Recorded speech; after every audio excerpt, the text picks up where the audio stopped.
I want to talk to you guys about your love life. And I'm going to do this in a more intuitive way, mainly because I feel like the cards are telling a story, not in the depiction of the meaning of the cards, but more like it's telling the story, the beginning and towards the end of a relationship. And I feel like for many of you, this is a marriage, a significant type of a relationship where you've been together for many years.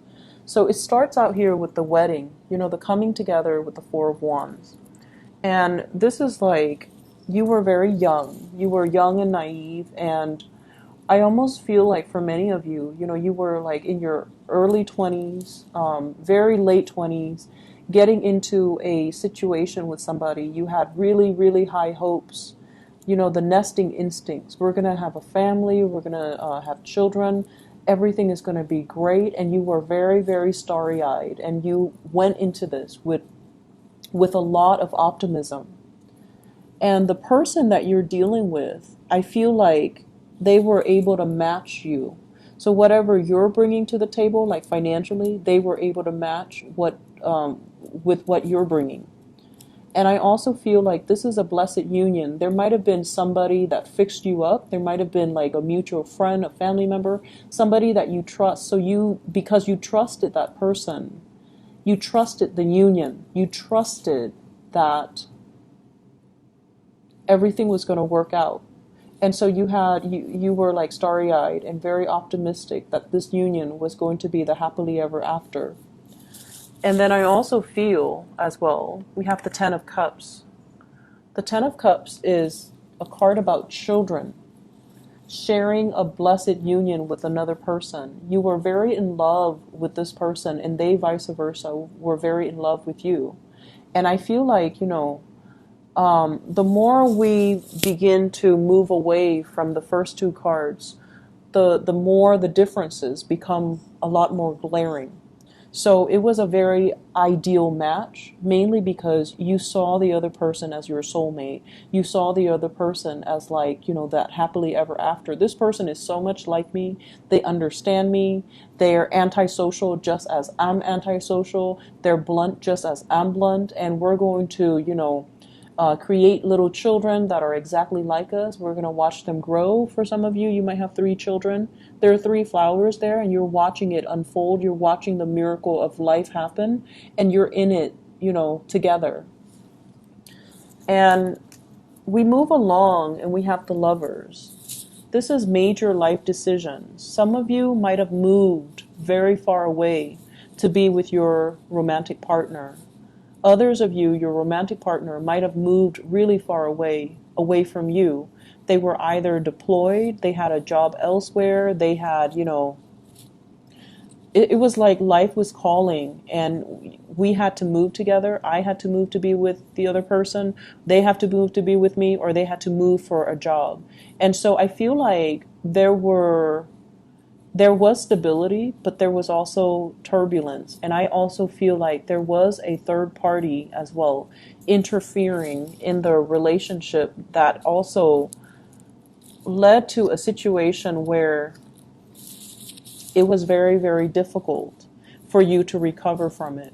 So the relationship itself, there was a lot of joy. There was a lot of, it had a long history. So I feel like for many of you, you have been married to this person or have dated this person for a very, very long time. And you had overcome some major milestones with one another. So if you look at those masks, it's like one is happy and one is sad. So it's just like balancing out the good times and the bad times in this relationship.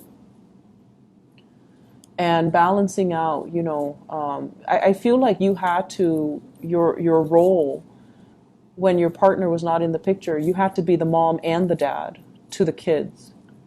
And I feel like you did it with such grace, and you did it without complaining, and you did it with such dignity. And I also feel like if there were third parties interfering in the relationship, you never let it show. You might have been resentful inside, but no one knew about it. Not even your best friend, not even your family members, not even, the people that you confided in. You suffered in silence. And I feel like you internalize a lot of that pain. You never had an outlet for it. You never saw a therapist. Your partner, I feel like, it wasn't so much forgiveness. It was just putting on a mask, pretending everything is okay, and possibly not confronting the relationship partner because you might have been in denial about it, or you didn't want the confrontation to break up the family unit because you really loved this person. And so we escalate here from something that is, it started out with a very, very good beginning. The Four of Wands, like the hope, the optimism, and the similarities between the two of you. Ten of Cups. These are like, peas in a pod. And then it becomes like this, the Five of Wands, where there's a lot of resentment. There's a lot of like interrogation. Where did you go? Who were you with? How late did you stay out? And things like that.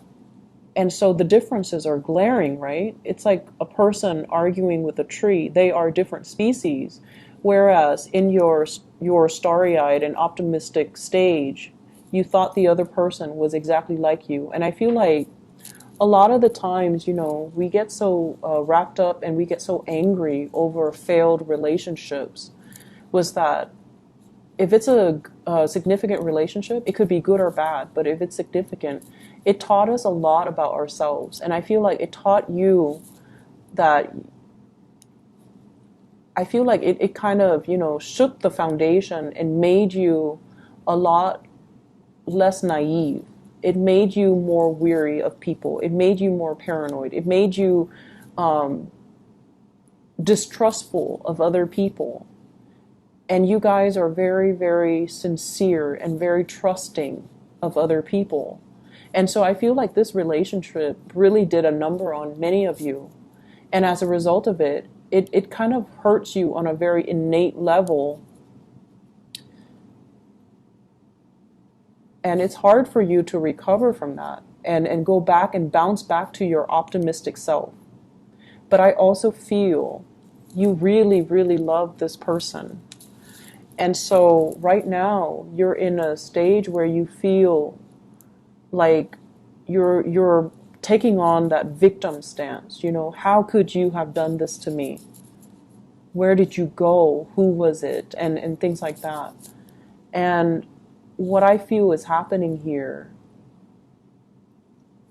if this is not you, if you're the one that is stepping outside of the relationship, because that could very well be the case, the other person is doing this to you. It's the blame game, pointing fingers.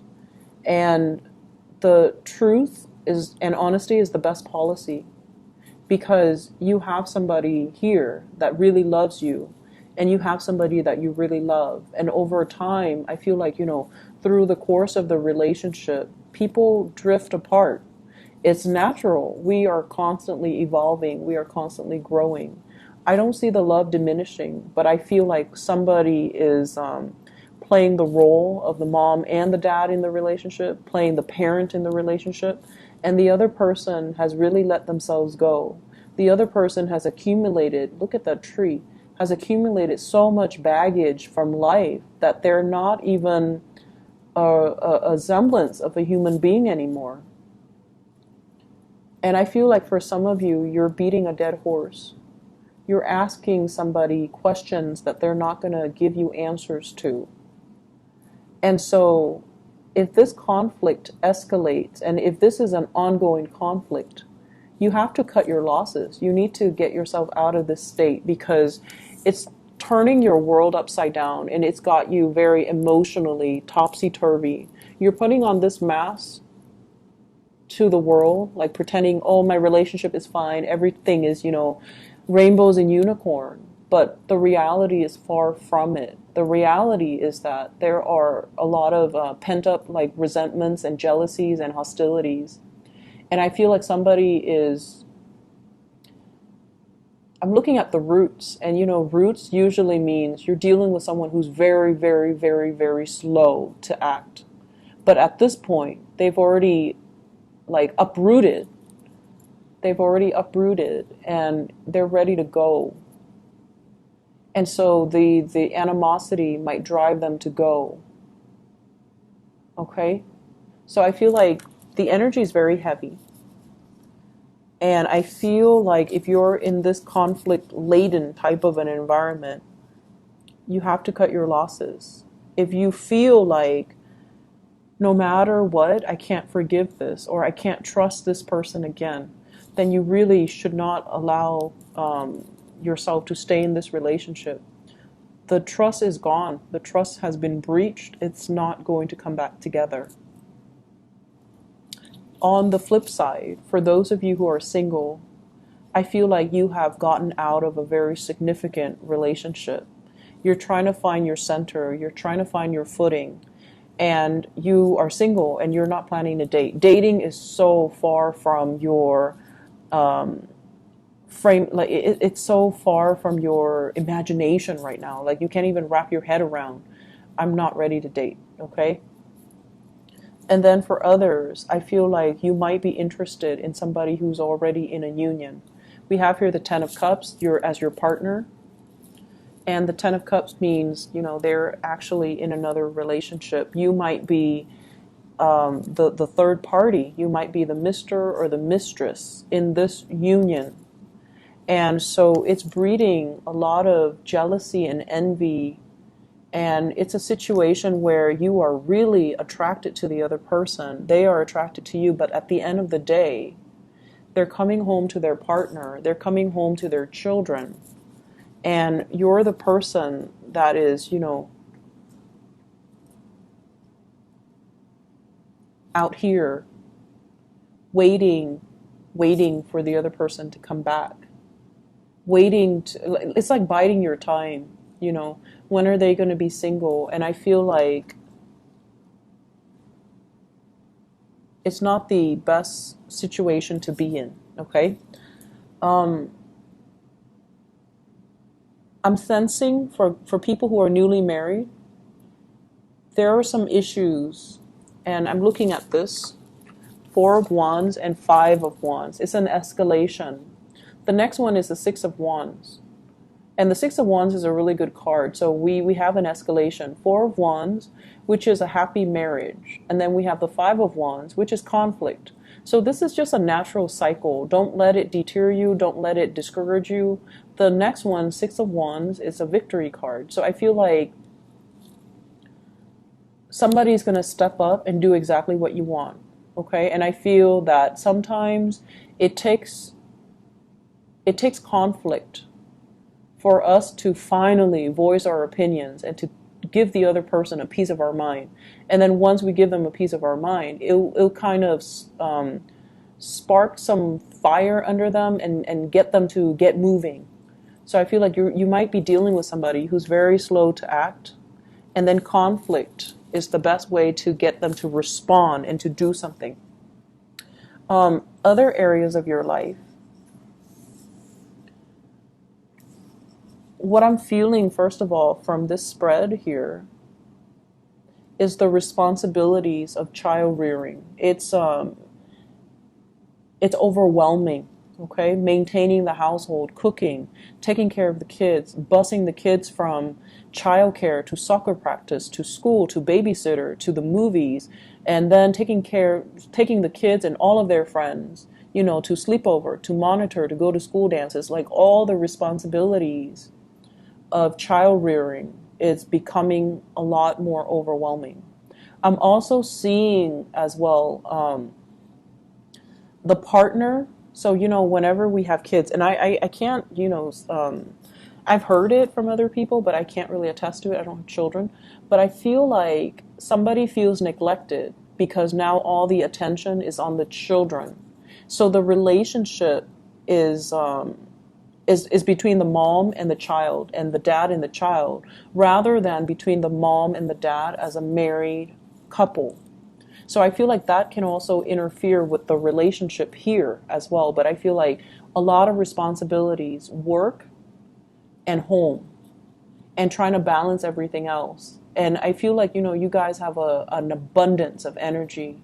You and the Scorpio people, I don't know where you get it from, but you guys have an abundance of energy. You get things done and you do it with such grace that a lot of the times I feel like you can put up with a lot and not complain, and so can the Scorpios. They put up with a lot and they never ever ever complain.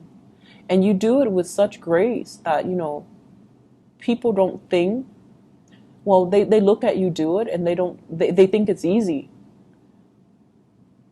And so I feel almost like that's where all of your time is being consumed, okay?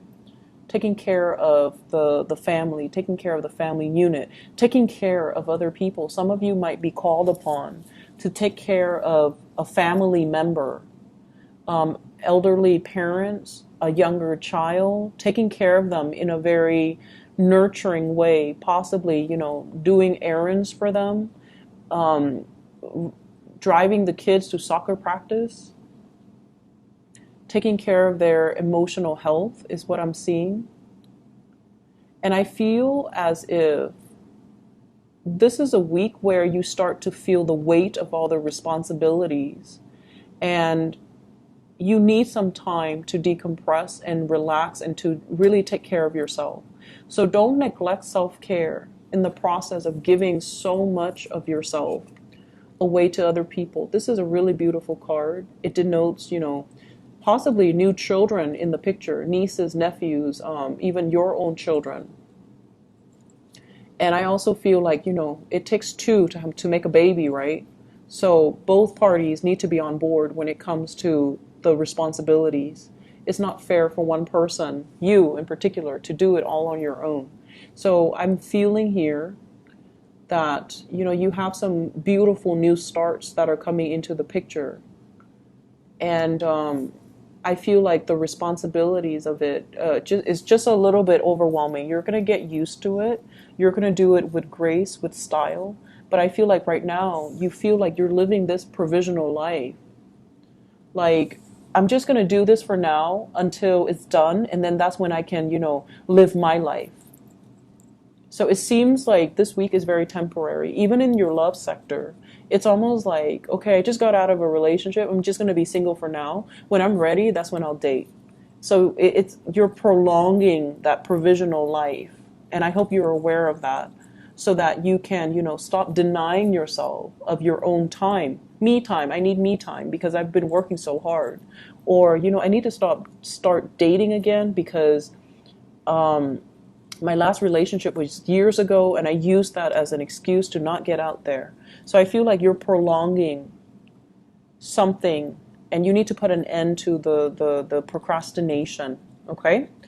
I'm going to leave it at that, Sagittarius. I hope it is helpful for you guys. I wish you all the best, okay? And let me see if there is anything else coming in here. Let me see about your... I actually need to do this because the love situation is a little bit confusing. What is Sagittarius's advice for love for this week?